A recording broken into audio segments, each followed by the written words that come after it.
Israeli বিরোধী বিক্ষোভ থেকে কক্সবাজারে বিভিন্ন রেস্টুরেন্ট ভাঙচুরের ঘটনায় জড়িতদের ভিডিও ফুটেজ দেখে শনাক্ত করছে পুলিশ। এ ঘটনায় এরই মধ্যে ৩০০ জনের বিরুদ্ধে মামলা হয়েছে। এমন তাণ্ডব পর্যটন খাতে নেতিবাচক প্রভাব ফেলবে বলছেন ব্যবসায়ীরা। ফিলিস্তিনের বর্বরতার প্রতিবাদে সোমবার কক্সবাজারে বিক্ষোভ থেকে হামলা হয় ক্যাপসি, পিৎজা হাট, পানসি রেস্তোরাঁ সহ বিভিন্ন রেস্তোরাঁয় হয়েছে ভাঙচুর।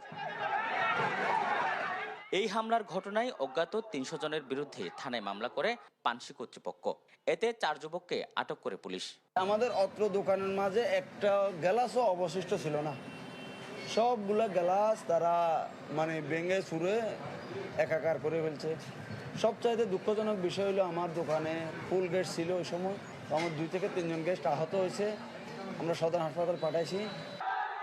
পুলিশ বলছে, শান্তিপূর্ণ বিক্ষোভ মিছিল থেকে যারা বিভিন্ন রেস্তোরাঁয় হামলা চালিয়েছে তাদেরকে ভিডিও ফুটেজ থেকে শনাক্ত করা হচ্ছে। জড়িতদের আটক করার জন্য চলছে অভিযান।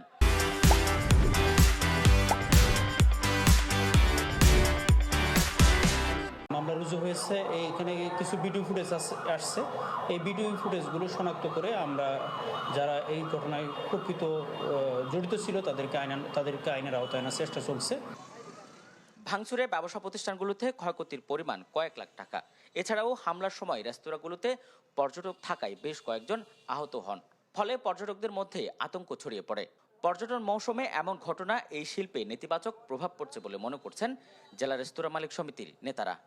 কোকা-কোলা ইসরায়েল সমর্থিত কিছু কোম্পানির সাইনবোর্ডে লোগো থাকার কারণে এই অজুহাতে বিভিন্ন রেস্টুরেন্টে প্রচুর ভাঙচুর করা হয়। এটা পর্যটনের জন্য বিশাল অশনি সংকেত এবং আর্থিকভাবে রেস্টুরেন্ট মালিকরা বিশাল ক্ষতির সম্মুখীন হয়। আমাদের কক্সবাজারের পর্যটনকে এটা টার্গেট করে করা হয়েছে কিনা এটা প্রশাসন ভালো বলতে পারবে, কিন্তু এটা প্রশাসনের আরও একটু সতর্ক হওয়া উচিত ছিল। হামলার পর থেকে আতঙ্কে রয়েছেন ব্যবসায়ীরা। পুলিশের তৎপরতা থাকলেও ক্ষতিগ্রস্ত কয়েকটি রেস্তোরাঁ খুলেনি 2 দিনেও। আজিম নিহাত, চ্যানেল 24, কক্সবাজার।